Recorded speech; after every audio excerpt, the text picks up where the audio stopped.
రాజ్యసభతోనే why not 175 ప్రారంభమైందన్నారు YCP MP YV Subba Reddy. రాజ్యసభలో ఇప్పుడు టీడీపీ ఆచూకీ లేకుండా చేశామని, రాజ్యసభలో 11కు 11 సీట్లు వైసీపీనే కలిగి ఉందన్నారు.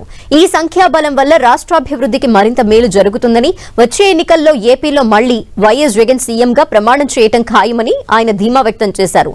గతంలో లోక్సభలో ప్రత్యేక హోదా కోసం రాజీనామా చేశానని, రాష్ట్ర ప్రయోజనాల సాధన కోసం ముందు నడిచానని చెప్పారు. సీఎం జగన్ ఆశీస్సులతో మళ్లీ రాజ్యసభకు ఎన్నిక కావటం ఆనందంగా ఉందన్నారు. ఇది ఒక కొత్త అనుభూతి. అన్నిటికన్నా ముఖ్యం దేవుడి దయ, మా గౌరవ ముఖ్యమంత్రి జగన్మోహన్ రెడ్డి గారు ఇచ్చిన అవకాశం. అప్పుడు లోక్సభకి పోవటానికి ఆయనే అవకాశం ఇచ్చారు. అప్పుడు లోక్సభలో ఏ విధంగా 4 సంవత్సరాలు పోరాటం చేసామో రాష్ట్ర ప్రజలంతా చూశారు. రాష్ట్ర ప్రయోజనాలు కాపాడటం కోసం 1 ఇయర్ ముందే రాజీనామా చేసిన చరిత్ర మాది. మళ్ళా ఇప్పుడు రాజ్యసభకి పంపే అవకాశం గౌరవ ముఖ్యమంత్రి జగన్మోహన్ రెడ్డి గారు ఇచ్చారు.